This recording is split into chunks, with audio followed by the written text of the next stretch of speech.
O Senhor esteja convosco. Proclamação do Evangelho de Jesus Cristo segundo Lucas. Naquele tempo, disse Jesus aos seus discípulos: não existe árvore boa que dê frutos ruins, nem árvore ruim que dê frutos bons. Toda árvore é reconhecida pelos seus frutos. Não se colhem figos de espinheiros, nem uvas de plantas espinhosas. O homem bom tira coisas boas do bom tesouro do seu coração, mas o homem mau tira coisas más do seu mau tesouro, pois sua boca fala do que o coração está cheio.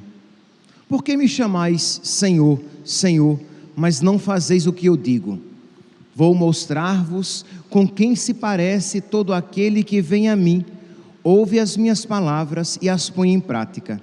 É semelhante a um homem que construiu uma casa, cavou fundo e colocou o alicerce sobre a rocha. Veio a enchente, a torrente deu contra a casa, mas não conseguiu derrubá-la, porque estava bem construída. Aquele, porém, que ouve e não põe em prática, é semelhante a um homem que construiu uma casa no chão sem alicerce. A torrente deu contra a casa, e ela imediatamente desabou, e foi grande a ruína dessa casa. Palavra da salvação.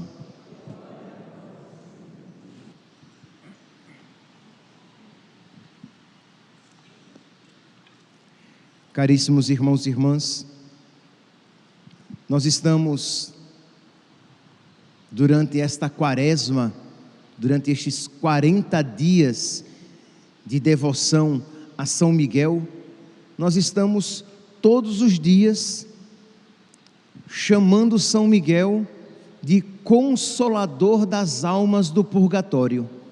Lá na ladainha de São Miguel, nós dizemos: São Miguel, mensageiro da sentença eterna. Depois dizemos: São Miguel, Consolador das almas do purgatório, vós a quem o Senhor incumbiu de receber as almas do purgatório depois da morte. Então São Miguel, ele é um amigo das almas do purgatório. E nós então hoje faremos memória de um outro amigo das almas do purgatório, São Nicolau de Tolentino. Ele se caracterizou, dentre tantas virtudes, ele se caracterizou por este zelo pelas almas do purgatório, rezar pelas almas do purgatório. Ele não só rezava pelas almas do purgatório, como ele ensinava, como ele pedia, como ele mostrava como era importante rezar pelas almas do purgatório. São Tolentino nasceu em 1245, na Itália, e de uma família católica, e desde pequeno demonstrou muita virtude, né? Aqui eu farei um resumo bem grande, que eu quero me ater a 2 pontos em sua vida: a oração pelas almas do purgatório e o valor do sofrimento. Então ele, com 7 anos, já era um menino que jejuava 3 vezes na semana. Imagine, nós, tão frouxos, que achamos pesado, abstinência de carne às sextas-feiras e o jejum da quarta-feira de cinzas e da sexta-feira santa. Ele fazia jejum desde os 7 anos, 3 vezes por semana. Com 13 anos de idade, numa igreja, ouvindo a pregação de um outro agostiniano, ouvindo a pregação, o sacerdote citava aquela passagem de 1 João, capítulo 2, versículo 15. 1 João, capítulo 2, versículo 15: não ameis as coisas do mundo, não ameis o mundo, nem as coisas do mundo, porque a figura desse mundo passa. E esse menino de 13 anos de idade se deixou tocar por esta verdade. Imagine aqui, meus santos, uma coisa é uma pessoa madura, que já viveu, que já aprendeu muito com a vida, e ela vê que é loucura querer colocar a esperança nas coisas deste mundo, porque tudo passa, que é loucura querer encontrar felicidade no dinheiro, que por mais que se tenha o dinheiro, ele nunca consegue satisfazer plenamente o nosso coração, porque seja porque você teve dinheiro e viu que não deu aquela alegria, você esperou tanto comprar sua casa, e aí quando você comprou a sua casa, foi muito bom, mas ela não deu aquela felicidade tão grande que você esperava. Você esperava, sei lá, passar naquele concurso, e aí você foi, se esforçou, se dedicou, e você passou naquele concurso, foi bom, mas você viu que o buraco no seu coração continuou aberto, porque o vazio que existe em nós precisa ser preenchido por Deus. Você queria se casar, você queria ter filhos, e aí você diz: enquanto eu não casar, enquanto eu não tiver filhos, eu não serei feliz. Aí você se casou, você teve filhos, e foi bom, mas você viu que aquilo não conseguiu dar o sentido ao seu coração. Muito bem, uma coisa é uma pessoa relativamente madura, que isso compreende. Outra coisa é uma criança de 13 anos.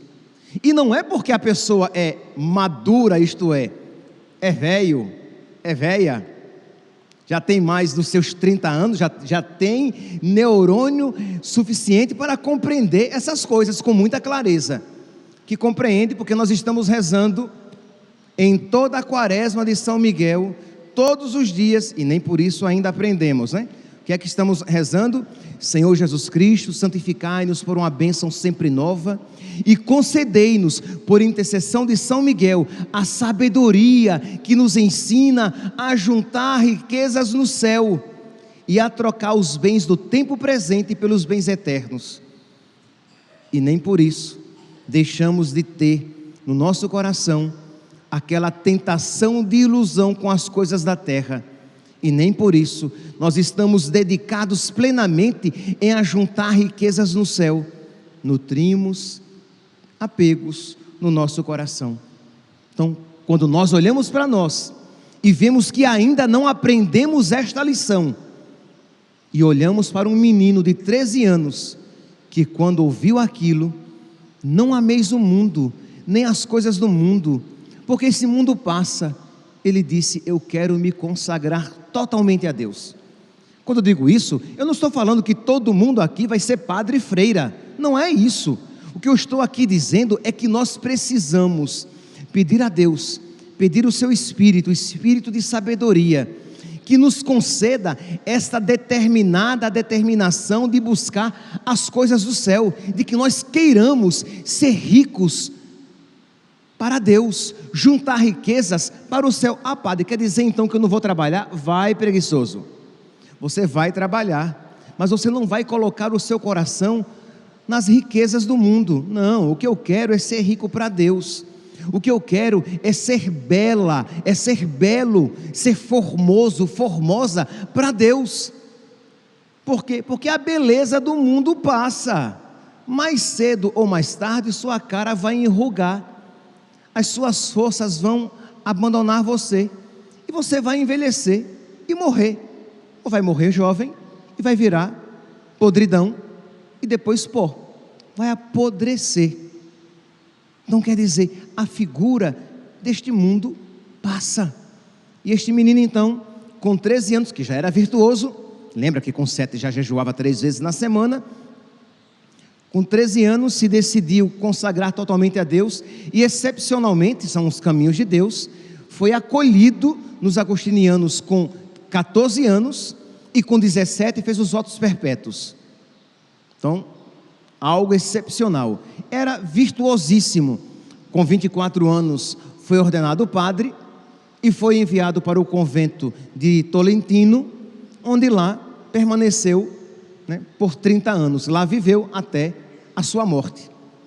E aqui nós poderíamos falar várias coisas da sua virtude. Ele era mandado para que passasse temporadas em conventos agostinianos, porque ele era tão virtuoso, tão piedoso, tão penitente, para que, quem sabe, com o seu exemplo, as pessoas, os outros religiosos e os religiosos mais velhos, se deixassem tocar pelo seu exemplo, pela sua virtude, e fossem também pessoas de oração, penitentes, dedicados a Deus. Pois bem, mas eu falava que eu queria hoje salientar esse valor, essa importância, esse dever de caridade que São Nicolau de Tolentino enfatizava, a necessidade de rezar pelas almas do purgatório. Meus santos, nós às vezes, nós temos uma compreensão protestante da morte, da salvação. O protestante, ele acha que a pessoa morre e ou ela vai imediatamente, quer dizer, fica, que aqui é difícil você falar do protestante, porque não existe um magistério, né? Existem várias ramificações. Então, vou dizer apenas duas. Existem aqueles que dizem, que pensam que a pessoa morre e fica dormindo no pó da terra, todo mundo dormindo no pó da terra, e no final dos tempos, as almas serão acordadas e receberão seus corpos, uns para a condenação eterna, outros para a salvação eterna. Existe uma outra linha protestante, que diz o que? As pessoas morrem, e aí elas já vão para Deus, ou aquelas que se perderam vão para o inferno. O católico, ele não diz isso. O católico diz que é verdade. Existem dois destinos eternos para a pessoa. Isto é, ela pode morrer e tem como destino ir para o céu, e aquelas que morrem podem ter como destino o inferno. Mas, quer dizer, ninguém vai ficar dormindo no pó da terra. A alma não vai dormir. Quem vai ficar no pó da terra são os corpos, esperando a ressurreição final. As almas, elas são imortais, né? A morte, ela não toca dessa maneira, não toca a alma da mesma maneira que toca o corpo. A alma, ela continua viva. Pois bem, então, só que aqueles que morrem e estão, digamos, destinados ao céu, nem sempre, na sua grande maioria, não estão preparados para entrar imediatamente no céu. Então precisam ser purificadas. Meus santos, eu espero, né? É assim, e quando eu digo isso, de verdade, meus santos, eu não estou dizendo isso para fazer medo a vocês não, tá? De verdade. Mas eu não sei se, sei lá, se metade desta igreja estaria preparada para, ao morrer, ir para o purgatório. Percebeu, né?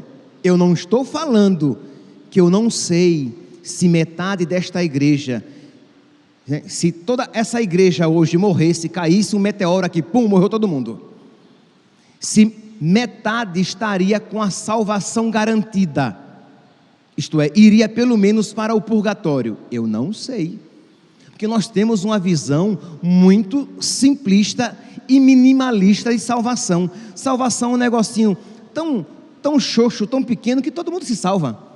Hashtag te vejo no céu. Sei não, pelo amor de Deus, vamos devagar, né? Nosso Senhor fala: esforçai-vos para passar pela porta estreita, porque muitos tentarão e não conseguirão. Então, hashtag te vejo no céu pode ser hashtag te encontrei na casa do capeta. Então, muito bem. Mas aqueles que morrem e vão para o céu, na sua grande maioria, não estão preparados para entrar imediatamente no céu. Isto é, terão que passar pelo purgatório. Necessitam de uma purificação, porque embora tenham morrido em estado de graça, morreram ainda apegados, morreram ainda sem fazer a penitência necessária pelos pecados cometidos, e aí necessitarão daquele último, digamos, presente de misericórdia de Deus, que nós chamamos de purgatório, e que isso faz parte, né, da nossa fé, e que os santos falam, meus santos, que o menor sofrimento no purgatório não se equipara ao maior sofrimento aqui na terra. Isto é, as almas no purgatório, elas sofrem profundamente. É verdade que elas ali amam a Deus e elas querem ser purificadas, mas é um sofrimento grandiosíssimo, é um sofrimento imenso. Nós não temos palavras humanas. Padre, o purgatório é fogo? Antes fosse, porque seria menor. Padre, no purgatório as almas estão em chamas. Nós usamos essas imagens porque elas, de alguma maneira, elas conseguem aproximar do que seria o sofrimento do purgatório, mas nós não sabemos. Ah, padre, mas o sofrimento do purgatório é como no inferno? Não, de maneira nenhuma. O sofrimento do purgatório é de outra natureza. O sofrimento no inferno é um sofrimento sem Deus, é um sofrimento de desespero. As almas do purgatório não estão desesperadas, mas estão num profundo e completo sofrimento, e é caridade, então, nossa, quando nós, nas nossas orações pessoais, nós rezamos e intercedemos pelas almas do purgatório. Nós, em toda missa, nós rezamos, não somente por aqueles que nós colocamos na intenção, não somente por aqueles, pelos católicos, mas nós rezamos por todos aqueles que já partiram deste mundo. Se vocês prestarem bem atenção na oração eucarística, vocês vão ver que nós rezamos por aqueles que morreram em Cristo e por todos aqueles que morreram. Nós colocamos, né, lançamos na misericórdia de Deus, porque no fim das contas nós não sabemos quem lá se encontra. Então vamos lá, hoje então, neste dia de São Nicolau de Tolentino, para que nós possamos bem celebrar este dia, que sempre cai dentro da quaresma de São Miguel, que era amigo das almas do purgatório. Nós vamos reavivar então esta característica tão católica, rezar pelas almas do purgatório, rezar na Santa Missa, rezar na nossa oração pessoal, no nosso Santo Terço, para que uma vez essas almas estando em Deus, plenamente purificadas, estando no céu, elas intercedam por nós, para que nós nos tornemos amigos das almas do purgatório. Então vamos lá, é quase que um conselho bem interesseiro. São amigos excelentes, porque nos farão muito bem, para que assim como elas, as almas do purgatório, irão para o céu, elas vão rezar por nós, para que nós, passando pelo purgatório ou não, possamos um dia eternamente no céu estar também. Pois bem, é o primeiro ponto que eu gostaria aqui de enfatizar, para convidar todos nós à oração pelas almas do purgatório. Pois bem, então eu falava a vocês que São Nicolau de Tolentino era um presbítero agostiniano, devoto, penitente, homem de oração que rezava profundamente, tinha vida de oração pessoal. E, meus santos, o diabo sabe quão perigosa é uma alma que reza, é uma pessoa que reza. Se nós levássemos a sério a oração, nós nos dedicaríamos com mais zelo, com mais empenho, com mais cuidado. Imagine que o diabo disse a São João Maria Vianney que se houvesse outro dele na França, ele não teria lugar naquele país.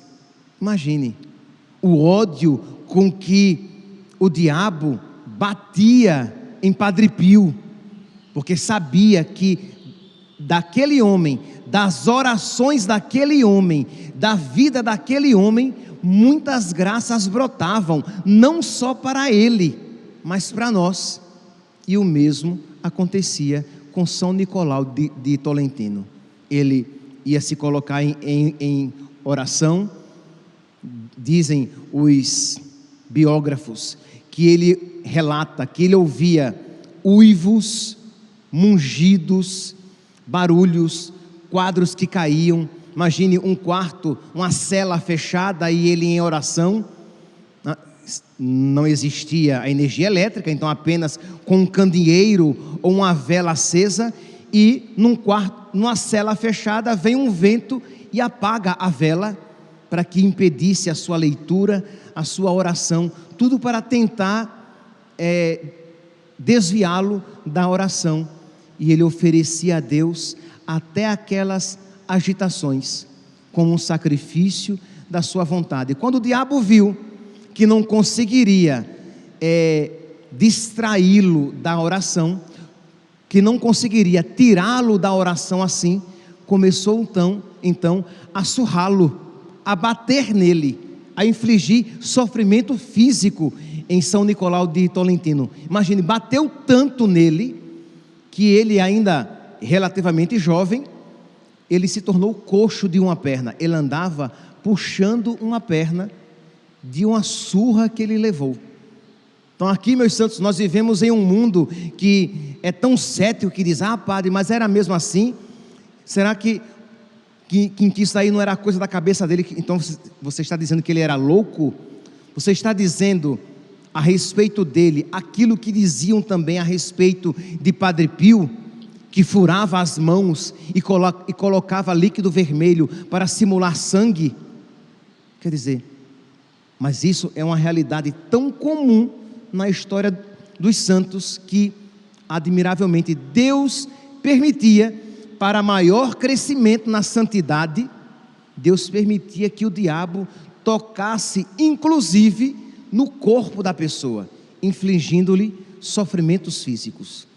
E diz então que São Nicolau apanhava tanto que às vezes passava a noite gritando. Por quê? Porque ele era lançado de um lado para o outro do quarto, chegava a quebrar coisas no seu quarto, e o convento inteiro ouvindo. E vocês podem imaginar o problema, porque é claro, nós hoje estamos olhando para trás e dizendo, ele era santo, é verdade. Depois o seu corpo está incorrupto, tá? O seu corpo está incorrupto, não apodreceu. E quando o seu corpo foi desenterrado, cortaram-lhe uma parte do seu braço e jorrou sangue abundante, depois de muito tempo tendo sido enterrado. Então nós olhamos para trás e dizemos, é santo, mas na época ele era um homem piedoso, mas não é que todo mundo já sabia que ele era santo. Então muitos diziam, é um desequilibrado, é um louco, que fica gritando a noite inteira e se jogando na parede, criando marcas no seu corpo, para dizer que é o diabo. E é claro que aquilo começou a entristecer o seu coração. Ele não deixava ninguém dormir, ele era um coxo, quase um aleijado, e que começou a adoecer e dar grande trabalho à comunidade. E começou a pensar se não era o caso de ele abandonar o convento, porque afinal de contas ele tinha se tornado um peso para aquela comunidade. Meus irmãos, uma outra aqui tentação do diabo. Por quê? Porque aquele homem não era um peso para aquela comunidade, mas muito pelo contrário, ele era uma fonte de graças para aquela comunidade, porque um sofrimento acolhido com amor, ele se torna um sofrimento redentor. Um sofrimento vivido, unido a Cristo, se torna um sofrimento salvífico. De modo que, imagine, que Deus nos conceda espiritualidade, profundidade de amor para isso, para que, uma vez o sofrimento nos visitando, nós tenhamos essa sabedoria de viver aquele sofrimento de uma maneira salvífica. Então peça a Deus E não tenha medo de dizer: padre, não vou pedir não, porque aí Deus manda sofrimento para mim. Meu santinho, o sofrimento virá, quer você queira, quer não.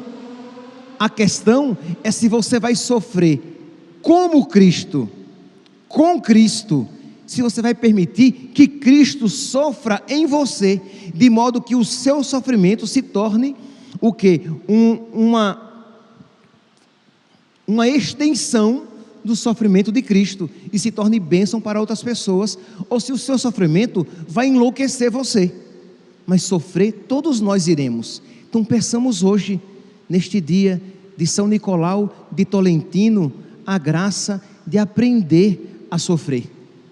O Papa, eu sempre gosto de citar esta passagem, estas palavras do Papa Bento XVI, no dia 13 de maio de 2010, ele estava em Fátima, e depois do momento de oração, o Santíssimo exposto, ele ia passar com o Santíssimo por entre os doentes, e antes de fazer isso, o Papa Bento XVI diz aos doentes, cadeirantes, pessoas com câncer, com doença terminal, com oxigênio acoplado à cadeira de rodas, pessoas bem doentes, e ele diz: antes de me aproximar de vós, aqui presentes, levando nas mãos a custódia, o ostensório, com Jesus eucarístico, queria dirigir-vos uma palavra de ânimo e de esperança, que estendo a todos os doentes que nos acompanham através da rádio e da televisão, e a quantos não têm sequer esta possibilidade, mas estão unidos conosco pelos vínculos mais profundos do Espírito, ou seja, pela fé e oração. Meu irmão e minha irmã, tens para Deus um valor tão grande, que Ele mesmo se fez homem para sofrer como os homens. Isto é, Jesus veio ao mundo para sofrer. Jesus veio, imagine, o Papa estava falando para aquela multidão de pessoas doentes, muitas já próximas da morte, e ele diz: Jesus veio ao mundo para ser como vocês, para sofrer, porque Jesus Cristo poderia nos ter salvado com a sua vontade, com a sua palavra, mas ele veio ao mundo para sofrer por nós. Então o Papa diz: vocês estão de alguma maneira muito unidos a Jesus, porque Jesus veio como vocês para sofrer neste mundo, e sofrer de um modo muito real, na carne e no sangue, como nos é demonstrado na narração da paixão. Poderás superar, ele diz para aquelas pessoas, poderás superar a sensação de inutilidade do sofrimento que desgasta a pessoa por dentro. Isto é, um doente, ele é tentado a achar o quê? Eu sou um peso para a minha família, eu sou um peso para a minha comunidade, eu sou um peso para as pessoas têm que trocar minha fralda, as pessoas têm que me levar para dar banho, as pessoas têm que comprar remédio para mim, a situação financeira da minha família fica meio complicada, porque eu dou trabalho, e é verdade, tiremos todo o romantismo que possa haver com esta figura. É claro, é óbvio que uma pessoa doente, ela dá trabalho, e muito trabalho, ela sofre e faz sofrer, mas a pessoa doente, se ela se unir a Cristo, da sua doença jorrará uma fonte de graças, que ultrapassarão, as graças ultrapassarão em muito todo o dinheiro gasto e todo o cansaço, todo o serviço dispensado àquela pessoa. Isto é, aquela pessoa doente é uma fonte de graças para aquela família, assim como São Nicolau de Tolentino era uma fonte de graças para aquele convento, assim como pelo sofrimento de São Nicolau de Tolentino, muitos daqueles irmãos se salvaram. Como assim, padre? Porque ele, com o seu sofrimento, alcançou muitas graças para aqueles irmãos. São Paulo diz isso, meus santos, Colossenses, capítulo 1, versículo 24. Eu completo o que falta na minha carne da paixão de Cristo. Ele completa nele aquilo que falta nele da paixão de nosso Senhor. E é da paixão de nosso Senhor que provém toda a graça para a nossa salvação. Então, é claro, meus santos, eu não quero criar, dar uma visão romântica, mas se nós não tivermos esta visão de fé, quando o sofrimento bater à porta da nossa existência, nós iremos nos desesperar.